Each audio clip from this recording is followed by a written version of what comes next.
मुझे आपको ये बताने की ज़रूरत नहीं है कि मुसलमान कुत्तों से नफरत करते हैं। ठीक है, वे उनसे नफरत क्यों करते हैं?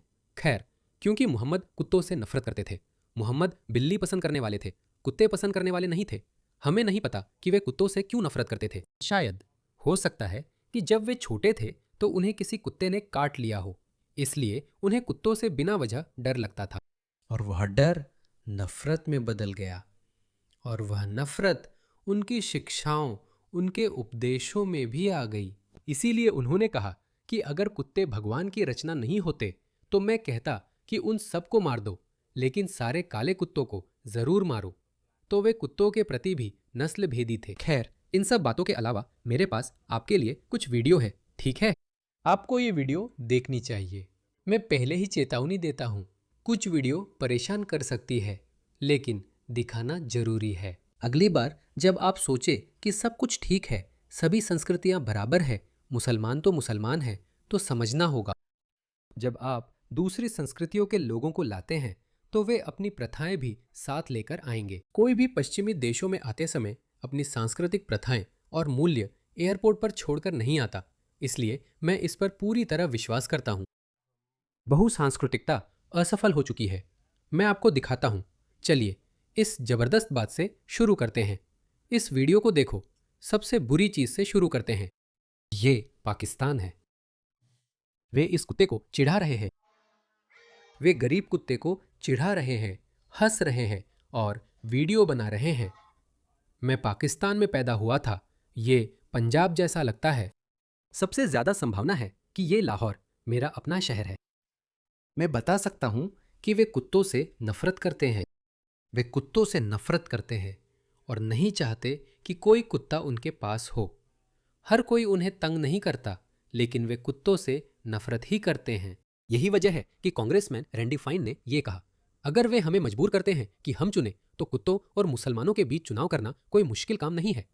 45 मिलियन व्यूज, 46 मिलियन व्यूज, और उन पर पियर्स मॉर्गन से लेकर गेविन न्यूज़म तक सभी ने हमला किया। वह उससे नफरत करता था। वे सब इसके लिए उससे नफरत करते थे। जब वह जवाब दे रहे थे तब न्यूयॉर्क सिटी इस्लाम की ओर बढ़ रही है। इसे देखो। कुत्तों का समाज में स्थान है, लेकिन घर के अंदर पाले जाने वाले पालतू जानवर के रूप में नहीं। जैसा कि हमने हमेशा कहा है, वे अशुद्ध है। वो सचमुच मोहम्मद के शब्दों को दोहरा रही है, सचमुच वही दोहरा रही है। अब पश्चिम में हमें इस्लामी सिद्धांतों के अनुसार जीना होगा। ये तब होता है जब आप मध्ययुगीन संस्कृतियों के लोगों को समृद्ध पश्चिमी समाजों में लाते हैं। अमेरिका में भी ऐसा हुआ था। इसे देखिए।